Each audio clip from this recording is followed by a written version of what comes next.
Maraming salamat no, Brother Jando. Isa po ko sa nasaktan yung puso ko nung binastos ng pastor na yon no, ng nagpapakilalang apostol yung imahe ng Benedictine cross no. Sabi niya, si Kristo ba ito? Mukhang butiki ito, no? Tapos parang gusto niya pang hampasin. At napaka very clear naman po na scripted yung nangyari kasi po yung sabi ng babae na yun daw ay binili niya sa halagang 3,500, which is very very expensive po kung iisipin natin at hindi po ganun yung totoong presyo noon.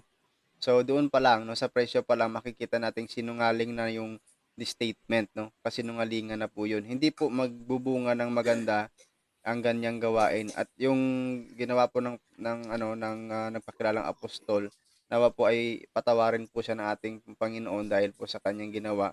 Sabi nga ni Brother Edgar kanina, that is a sacrilege kasi kasalanan sa mga holy things no, sa mga banal na bagay. Katulad ng crucifix na Benedictine cross pa yung binastos niya. Kung totoong Benedictine cross ngayon at na-bless ng pare, nako, nawa po ay bigyan siya ng kalooban siya ng Panginoon na maging katulad siya ni San Pablo na maliwanagan yung kanyang isip, yung kanyang puso upang madepensahan niya yung ating simbahan. Kasi sa San Pablo noon ay persecutor din ng ating simbahan. No? Pinersecute niya din yung simbahan natin, namatay si San Esteban, no? Nandoon din si San Pablo. Nawa po ay maging ganoon yung mangyari sa pastor na ito. Makikita natin na maraming magiging bunga yung magiging ma-convert no ng taong ito. Nawa po ay ito po ay nawa po tayong mga Katoliko, wag po tayong basta-basta na lang maniniwala no. Especially sa mga nagtuturo ng hindi po kaaya-aya. Unang-una po, hindi po natin kini-claim na yung crucifix ay ah, accurately yan talaga ang imahin o mukha no. Accurately yan talaga yung perfect na mukha ng ating Panginoon. It is a representation na merong Kristo, merong Hesus Kristo na ipinako sa krus, no? Yun yung po nire-represent yan. Pero it doesn't mean na yan po ay butiki na kasi hindi yan kamuka, no? Hindi po ganun. Nagre-represent po yan ng Kristo. Kung nagre-represent po yan ng Kristo at yung nire-representan yan ay si Kristo, tapos binabastos natin, sinasabihan natin butiki, parang sinabi na rin natin na butiki si Kristo. Maling-mali po yun mga kapatid. Kaya sa mga nakikinig ngayon, no, magnilay po tayo at tulungan nating ipag-pray yung pastor na ito na nawa po ay gabayan siya no ng ating Panginoon, buksan nawa yung kanyang isip.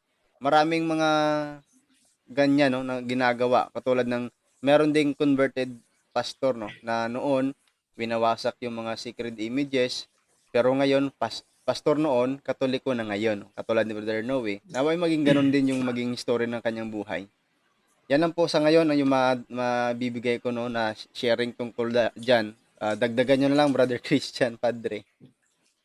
Romel, isipin din natin na once ang isang tao galit sa Benedictine cross, medyo ibang usapan na yun kasi lahat ng mga galit o kahit sino mang galit sa Benedictine cross na sinasabi sa kampon talaga yun ng kalaban natin.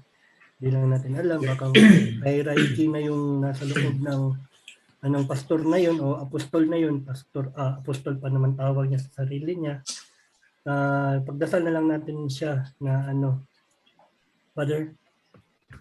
Tama yun, tama yun, no? At dagdag ko pa po, Padre. Yung sabi ni Brother Christian na talaga hanggang sa ngayon at mula noon ay nangyari na talaga na merong kumakalaban talaga no sa krus ng ating Panginoong Jesucristo. Umiiyak pa nga si San Pablo na inuulit ito, no? Pakibasa nga yan Brother Jando no sa hindi ko naanda yung Bible. Basahin mo na lang bro, basahin mo na lang. Sige, babasahin ko na lang sa Pilipos 3:18. Ito po yung sinasabi dito. Napakaganda kasi sabi ni San Pablo, kahit na noon pa man ay nangyari na ito na merong kumalaban talaga sa krus ni Kristo at inuulit niya na umiiyak pa siya, no? Sabi niya dito sa 3:18 ng Pilipos, sapagkat marami sa inyo ang namumuhay na parang kaaway ni Kristo. Malimit ko itong sabihin ngunit ngayon inuulit ng may luha. May luha. Bakit? Sabi nga ni San Pablo dito, kung babasahin natin sa verse 16, sa wakas saan man tayo sumapit, ipagpatuloy sana natin ang paglakad sa gayon ding guhit. Ibig sabihin, ipagpatuloy yung ginagawa ni San Pablo. Ay, ano yung ginagawa ni San Pablo? Ipinagmamalaki yan yung krus ni Kristo na mababasa natin po no, sa Galacia 6, versikulo 14. Ito yung sabi ni San Pablo dito sa Galacia 6:14. Sa ganang akin, wala akong ibang ipinagmamalaki kundi ang krus ng ating Panginoong Kristo. Sa pamamagitan nito, ang daigdig ay napako sa akin at ako naman sa daigdig. So, katulad nating mga Katoliko, kapag meron tayong mga crucifix, no, pinagmamalaki talaga natin yung krus ng ating Panginoong Kristo. Tulad ng ginawa ni San Pablo, hanggang hanggang ngayon, merong pa ring mga tao na kumakalaban sa krus ni Kristo at sabi ni San Pablo, inulit niya ngayon sa mga taga-Pilipos at lumuluha pa siya sa pagsabi noon na kailangan talaga na hindi ganon, hindi tayo dapat maging kaaway ng krus ng ating Panginoong Kristo. Padre? So, maraming salamat, Brother Romel. Brother Kukoy. Ay, si Brother Kukoy, nag-mute na naman siya. Okay, unmute naman natin. Okay, Brother Kukoy. Hello po, Father. Yung pinakaunang punto po ang krus po simbolo ng ating kaligtasan, mga kapuntos. At saka pagbabasahin natin sa Biblia, unang Pedro, kapitulo 2, versikulo 24. Pakibasa po, Brother Jando? 2:24. Ito po ang sabi sa unang Pedro 2:24, sabi dito, si Kristo ang umako sa mga kasalanan natin nang ipako siya sa krus para iwanan na natin ang buhay na makasalanan at mamuhay ng matuwid dahil sa mga sugat niya gumaling tayo. Oo, 'di ba? Si Kristo talaga yung simbolo ng ating kaligtasan. Nagpapako siya sa krus upang tayo ay maligtas. Pag yung anuhin yung krus, kaaway ka na ni Kristo. Galacia 3:14 at saka unang Korinto 1:18, Brother Jando, pakibasa nga yung unang Korinto kapitulo 1 versikulo 18. 1:18 ng unang Korinto. Yan. Ang mensahe ng pagkamatay ni Kristo sa krus ay kamangmangan para sa mga napapahamak. Ngunit sa mga naliligtas, ito'y kapangyarihan ng Diyos. Nako, napakadelikado sa mga hindi naniniwala ng cross, no? Kasi pala, kapangyarihan pala ng Diyos. Kung tinutulig ng pastor na yun yung kapangyarihan ng Diyos, ibig sabihin, hindi siya si Diyos. Oo nga. At saka, Brother Darwin, no? Kasi kapag nag-exercise ka po kayo, yung mga kaaway po natin, takot na takot sa cross po. Di po ba?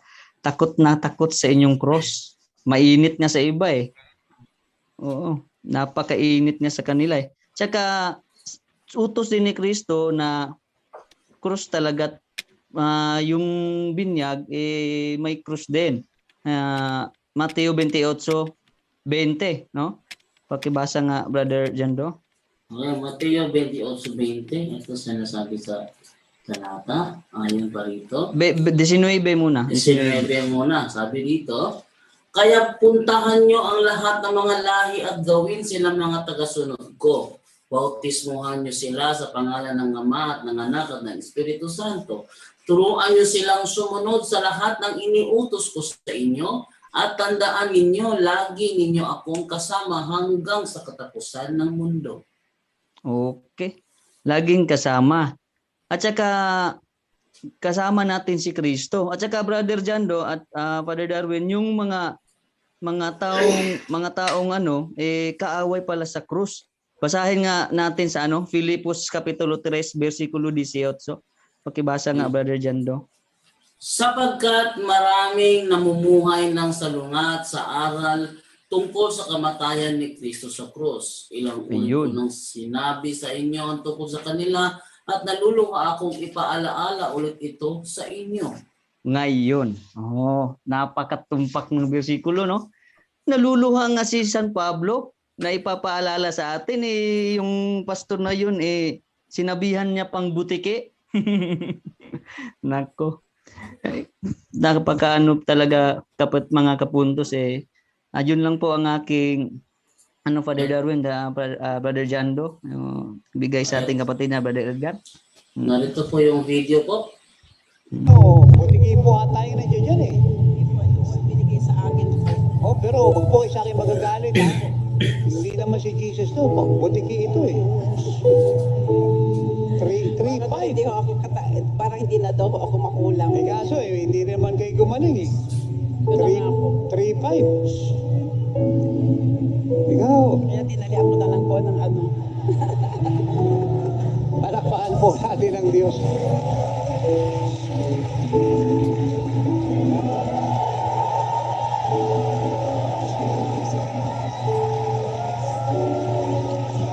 Leo, sino ka?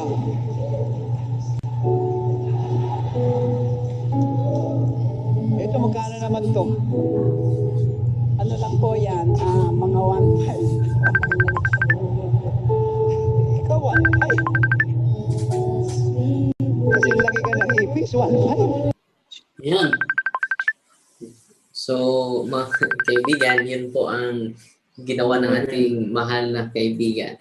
At yun po ay patunay na hindi nila alam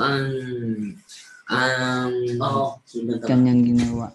ang kanyang ginawa at Mm-mm. tumawag si Brother Wendell, mga kaibigan.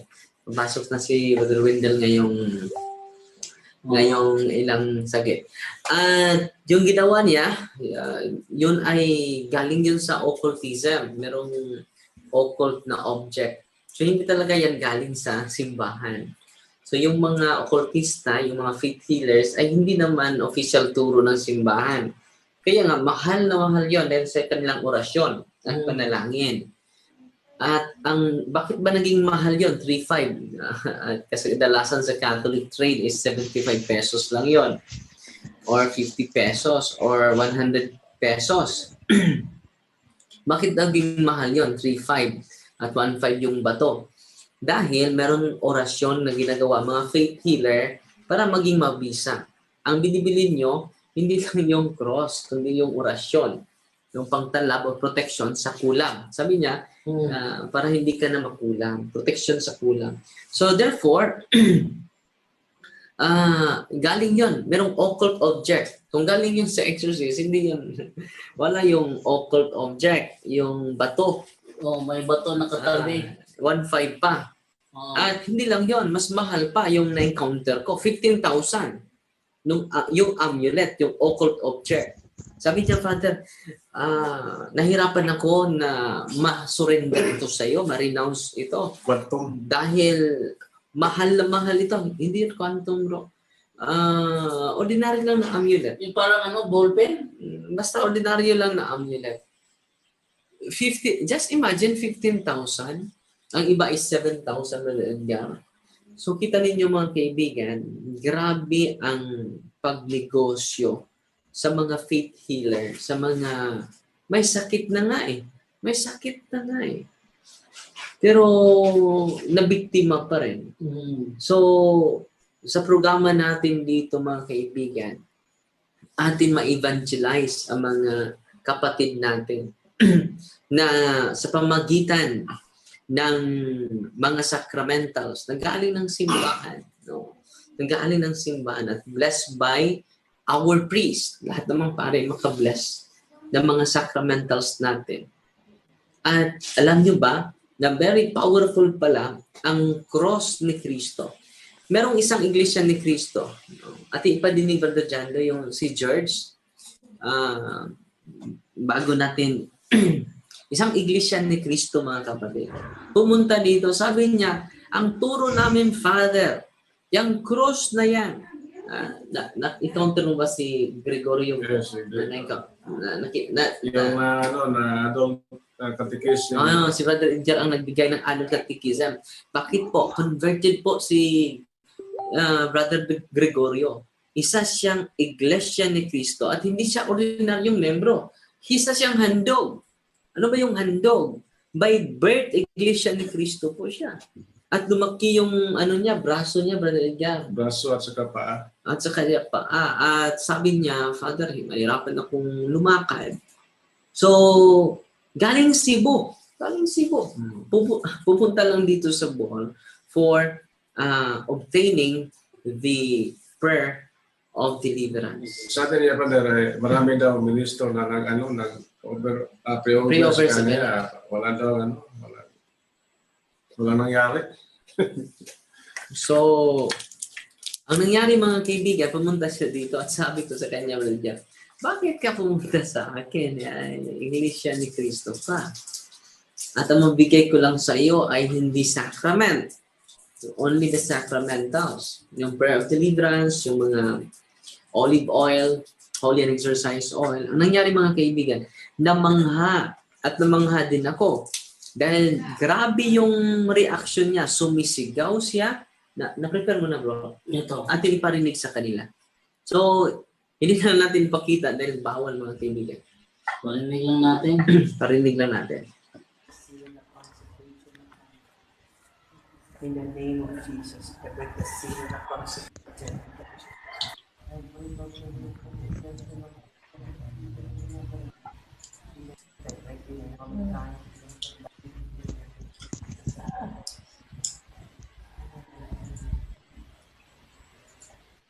Init? Init? Init? Kayo. Ha? Kayo masakit. In the name of Jesus, I break all curses and prevention of spells and darkness. And I command all of you to fear. I command all of you to Parinig. I-volume mo bro. Ma-volume pa? Wala. Sige. 200 yung volume niya. May na yung volume mo record eh. Sige. name Patuloy mo pa. of Jesus, I break all curses and prevention of spells and darkness. And I command all of you to fear. I command all of you to depart from the glory and go immediately naked to the foot of the cross of Jesus and never return again.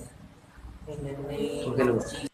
So kita nyo si Gregorio mga kaibigan, sabi niya ang sakit, ang init. At alam nyo ba, second time, nag-deliverance kami sa kanya. Ang nangyari mga kaibigan, pagbalik niya, sabi niya sa amin, Father, alam nyo ba, yung cross na linagay mo sa buong katawan ko ay namarka. Yung cross, namarka talaga sa katawan ko. Kung saan mo inilagay yung cross, namarka talaga sa katawan ko. At Father, alam niyo ba na nag-improve yung health ko? Nag-improve din ang gana ko sa pagkain, yung appetite ko. Nag-improve lahat dahil matapos ma-deliverance ako. At nakalakad na siya, Brother Edgar. Nung una naka-wheelchair lang. Pero nung pagbalik niya, gumagaan na daw ang kanyang pakiramdam. At sabi niya sa akin, Father, kung totoo na sa demonyo yung cross, bakit grabe ang improvement sa katawan ko? Father, at sumuka siya ng laway na hindi naputol. Sobrang haba ng laway doon. Kita mo yun? Ako yung nagbibideo sa gilid, diba? Si Brother Brother William, William, diba? nag-deliverance yun. Sayang gusto ko maipakita pero bawal talaga. No, bawal talaga, pasensya na po. At iparinig lang namin ng kaunti. Ang nangyari mga kaibigan, excuse me sa mga dumi-dumi siya, excuse me sa kumakain niya yan. Grabe kaitim yung dumi niya. At merong improvement yung nangyari sa kanya. At sabi niya sa akin, Father, tingnan niyo po ako. Alam niyo ba anong ginagawa? Ano ang kanyang ginagawa?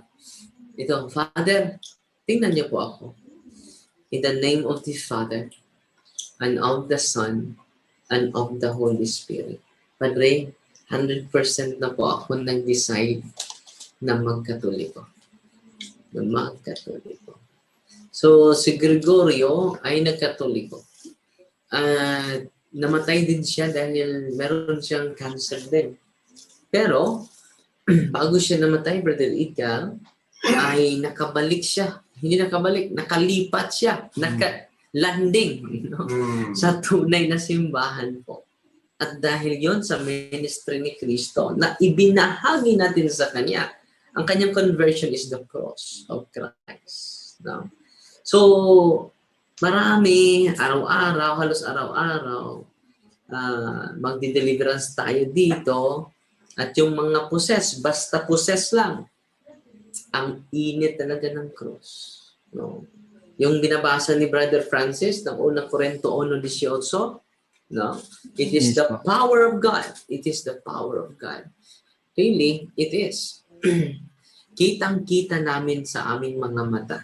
At hindi kami kayang maggawa-gawa ng mga storya. At ito si Brother Christian, witness natin ito. Si Brother Francis, ka-team natin ito. Brother Edgar. Si Brother Romel, hindi pa nakakita siguro. But sa buong team natin, sa exorcism team at deliverance team, buong-buo po, hindi po tayo nagsisinungaling. The power of the cross of Christ. Kung ating ibalik sa Old Testament, yung mga kinagat ng mga ahas ay na bigyan ng lunas sa pamagitan ng pagtitig nila sa larawan sa ahas. At yung nababasahin, Brother Jando, sa Numeros, chapter 21, verse 8 to 9 ba yun, Brother Josh? 7 to 8. 21:7. Sabi ko rito, teka, hindi ko na muna yung screen yan. At ang bayan ay naparoon kay Moises at nagsabi, kami ay nagkasala sapagkat kami ay nagsalita laban sa Panginoon at laban sa iyo.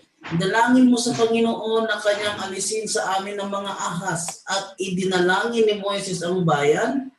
At sinabi ng Panginoon kay Moises, gumawa ka ng isang mabagsik na ahas at ipatong mo sa isang tikin.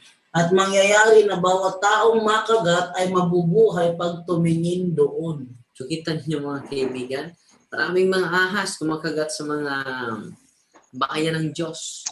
At gumawa si Moses ng imahen, no, ng tansong ahas. At lahat ng tumitingin na kinakagat ng ahas ay mabubuhay, hindi mamamatay. At ano namang sinabi ni Kristo patungkol dito? Sa John chapter 3 verse 14, sa magandang balita, Brother John. John chapter 3 verse 14, sabi sa John chapter 3 verse 14. At kung paanong itinaas ni Moises ang tansong ahas doon sa ilang, gayon din naman kailangang itaas ang anak ng tao. So kita ninyo mga kaibigan, kinukumpare niya ang nangyari sa Old Testament sa kanyang mangyayari pa. At kung paanong itinaas ni Moses. So paano itinaas ni Moses ang tansong ahas? Ang tansong ahas ay ginawa ng larawan. Doon sa ilang, gayon naman, kailangang itaas ang anak ng tao. So ito po, merong implication ang sinabi ni Kristo. Kung ginawa ni Moses ang tansong ahas, itinaas ni Moses ang tansong ahas, gayon din naman. No? Kailangan itaas ang anak ng tao. So, yung tansong ahas merong larawan. So, gayon din naman. No? In like manner, in a similar way, kailangan lagyan din John 3:14. Ito, 3:14. 14. Kailangan itaas din ang anak ng tao sa ano yun, Brother Jado? Kailangan itaas din ang anak ng Tao sa tikin. Ngayon, paano ba yan nangyari? No? Natupad ba yung sinabi ni Kristo?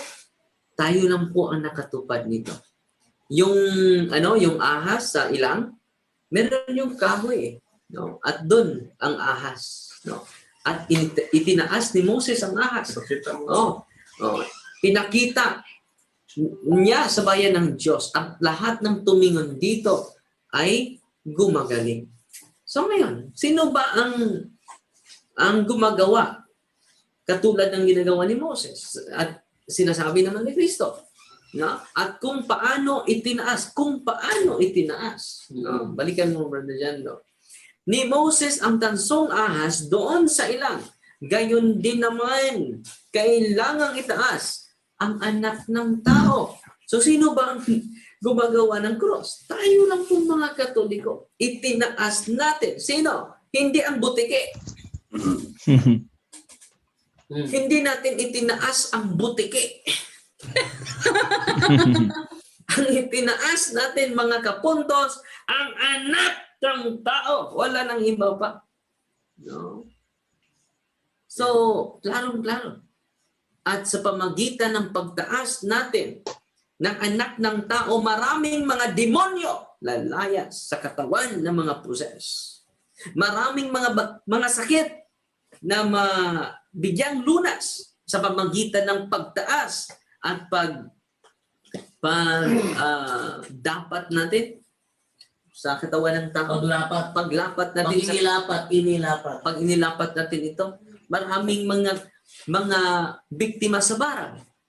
Maraming mga biktima sa kulam. Maraming mga biktima sa love potion or kayuma sa pamagitan ng krus ni Kristo. Sila ay gumagaling. Katulad ng ginagawa ni Moses doon sa ilang. Itinaas niya ang tansong ahas at lahat ng tumitingin at nakakita sa tansong ahas ay gumagaling.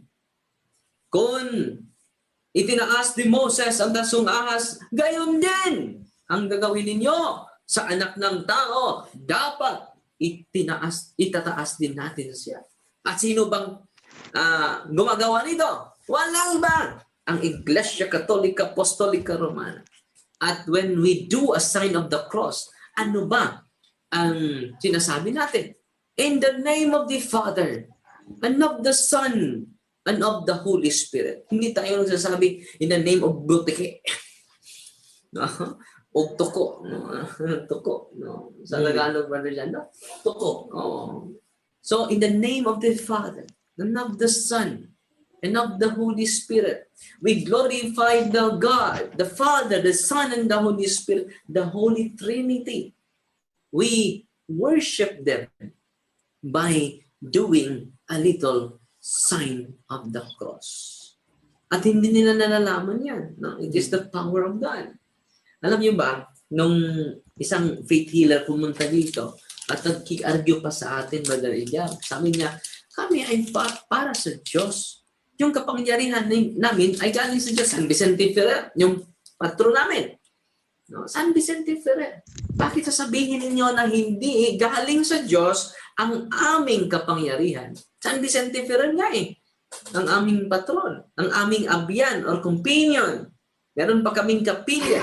Isa akong katekista, Father. No? Pero nung pumunta siya dito, bago siya pumunta dito, umiinom siya ng holy and exercise oil. At hindi siya nakatulog. Then walking possessed, itong faith healer na ito, itong albularyong ito ay isang walking possessed. Pumunta dito, Brother Edgar, at sabi ko sa kanya, dapat ka magpa-deliverance. Para yung mga espiritu na nagpa-as if na si San Vicente Ferrer ay mapalayas natin. Hindi yan tunay na San Vicente Ferrer. Dahil ang tunay na San Vicente Ferrer ay hindi papasok sa katawan ng tao. Amen. Ang nangyari, Brother Edgar, when I do the sign of the cross, nag-react na siya. Dahil ang cross talaga ay very powerful. Nasa Biblia, no? Nasa official na turo ng simbahan, at nasa sa experience natin. Bilang sinishare natin ang ministry ni Kristo, the ministry of exorcism and the ministry of deliverance. As Brother Edgar, naka-encounter na din when he do a supplicatory prayer. Anong nangyari, Brother Edgar, sa mga taong merong nakapasok na masamang espiritu? Base sa karanasan mo, Yan. Mayroong reaction. mga reaction na lang. Yung parang nawawala sila sa kanilang sarili. So, parang, Unconscious. so sinabi sa... ako dati hindi ako naniwala kasi para sa akin ay parang kabuhi lang Pader Pages. So, mayroon talagang kabuhi. Pero para sa akin, ay parang kabuhi lang talaga. Nung muna. Pero, nakita ko at yung relatives ko na parang naniwala na ako buo dahil Yung relative mo na. yes, yung ibang tao, tinanong ko sila, totoo ba yung nangyari sa inyo? Sabi na, totoo. Hindi pa ako naniwala. Pero may relatives ako na parang naniniwala na... Malayo sa sa posibilidad na acting lang, Oo, acting lang. Mayroon talagang kabuhi, no? Pero, kaya ngayon, dalawa ng dual SIM na ako ngayon. Dual SIM na ako ngayon. So, yung mga tao na yan na hindi naniniwala sa crucifix, yung sabi ni San Pablo dyan sa 1 Corinto 18, brother, na mga tao na yan ay hindi ito na naligtas. Basahin natin lang, ibigay natin. King James Version. Yung 1 Corinto 18. 1 Corinto 1:18. Ito po, sa 1 Corinto 1:18. King James. Ito po sabi po, yan. For the preaching of the cross is to them that perish is foolishness, but unto us which are saved it is the power of God. Yeah. Ano ba doon? Yung cross ay talagang foolishness sa mga taong hindi na nakatanggap ng kaligtasan.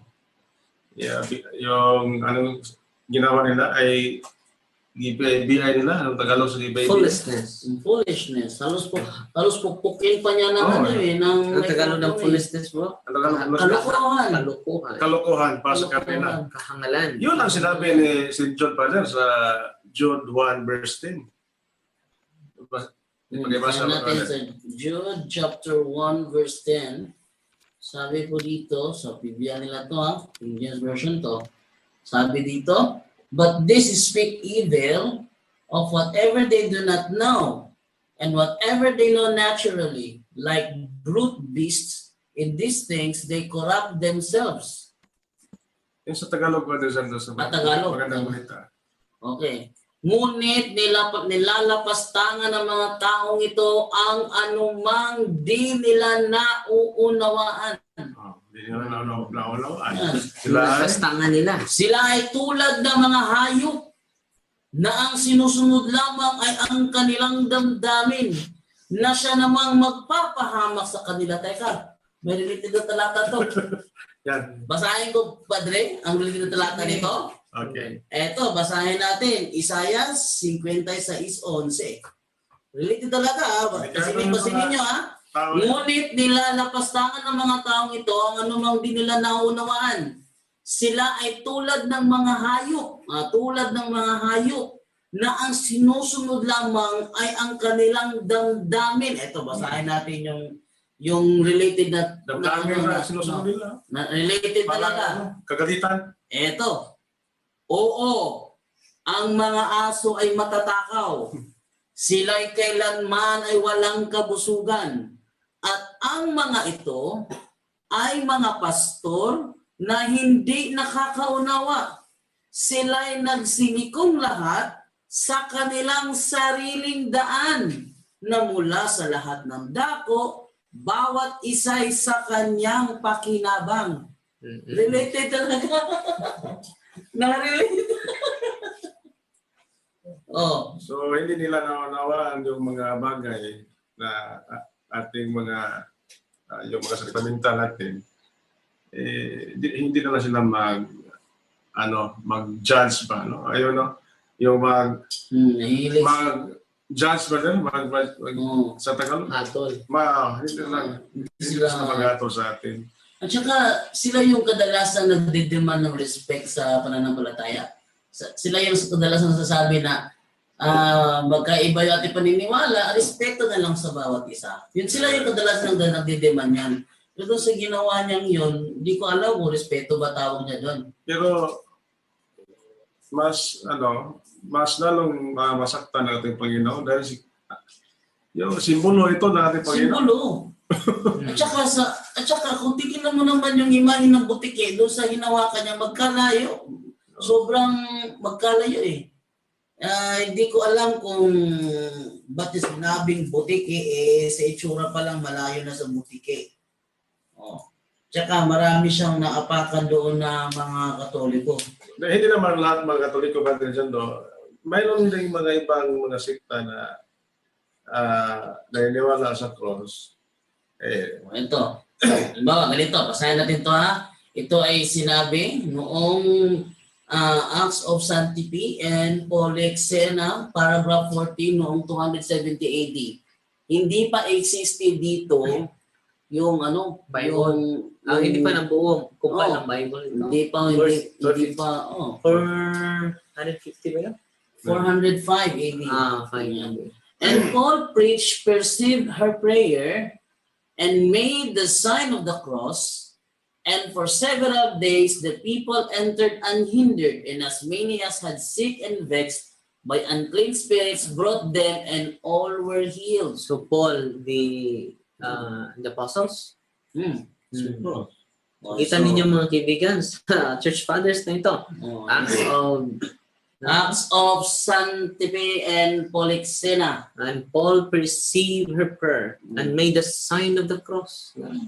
San Pablo talaga nag-made the sign of the cross. Kaya nga, sa binabasa kanina ni Brother Romel, Galatians 6:14, na ang ipinag-boast ni Pablo, walang iba ang cross ni Cristo. At dito, makonect natin sa Church Father. Pakiulit Brother Jando sa Church Father. Okay po, ito, ulitin po natin. Sabi po dito ng isang Church Father, and Paul perceived her prayer and made the sign of the cross. For several days, the people entered unhindered. And as many as had sick, grabe, ang daming mga may karamdaman, and vexed by unclean spirits, brought them, and all were healed. Lahat sila ay gumagaling sa pamagitan ng cross at sa pamagitan ng ministry of exorcism, a ministry of healing ni Kristo na naipasa, na ibigay ni San Pablo. At gumagamit siya ng sign of the cross. Kaya pala, ating basahin ulit ang Galatians 6:14. Ito, basahin natin yung Galatia 6:14. Sabi dito sa Galatians chapter 6, verse 14. Ito sabi, as for me, however, I will boast only about the cross of our Lord Jesus Christ. For by means of His cross, the world is dead to me, and I am dead to the world. So kita niyo mga kaibigan, I will boast only. So nothing more. I will boast only about the cross of our Lord Jesus Christ. No, anong Tagalog ng para sa akin, ang ipagmamalaki ko lamang, kasi only. Ang pagmamalaki ko lamang ay ang patungkol sa cross. Hindi sabi ni San Pablo, ang cross ni Cristo ay butike. Hindi. Wala. So, mga kaibigan, at ipatuloy pa natin yung Church Father. Okay. So, meron na tayong 5 minutes bago ating pakinggan ang mga katanungan. Ito naman, sabi dito ni Athanasius, Life of Saint Anthony, paragraph 78, noong 296 to 373 AD, sabi dito, but we, by the mention of Christ crucified, put all demons to flight, whom you fear as if they were gods, where the sign of the cross is, magic is weak and witchcraft has no strength. Totoo yun, no? Si St. Athanasius, no? Life of St. Anthony Parr. So, sa taong 296 po ito. But we, by the mention of Christ crucified, put all demons to flight. Whom you fear, as if they were gods. Where the sign of the cross is, magic is weak, and witchcraft has no strength. At totoo po ito. Totoo po ito. Mismo ako ay maka-attest po nito. Personal experience. Personal, no? Bago lang, yung isang taga-Gindulman, yung isang lola, pumunta dito, galing siya sa isang hospital at hindi na makalakad, nag-wheelchair pa. At pumasok dito sa ating office, sa ating studio, na itong studio natin ay dual SEM, Deliverance Office or Exorcism Office, at studio din sa punto por punto. Pumasok sila dito at nahihirapan ng lumakad. Just imagine naka-wheelchair. At alam nyo ba, magkatapos ng deliverance, pag uwi nila sa bahay, mga kaibigan, mga makakalipas ang ilang araw, ay nag-CR siya, Brother Jando. Kasi tabi po sa mga kumakain ngayon.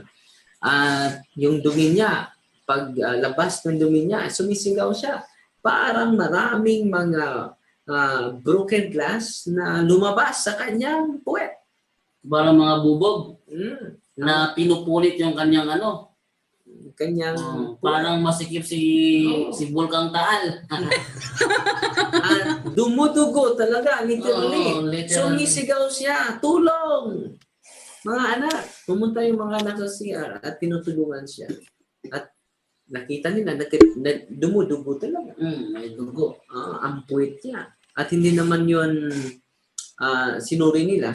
Ang kanyang dumi, hindi naman matigas. Sabi niya, Father, tumawag sila sa akin. Father, magkatapos na mapalabas ko yon, nakalakad na siya. At nagka-attend pa ng Latin Mass. First Latin Mass natin. Dumadalo pa. Nakalakad na. Nakadalo pa siya. Sabi niya, Father, picture tayo.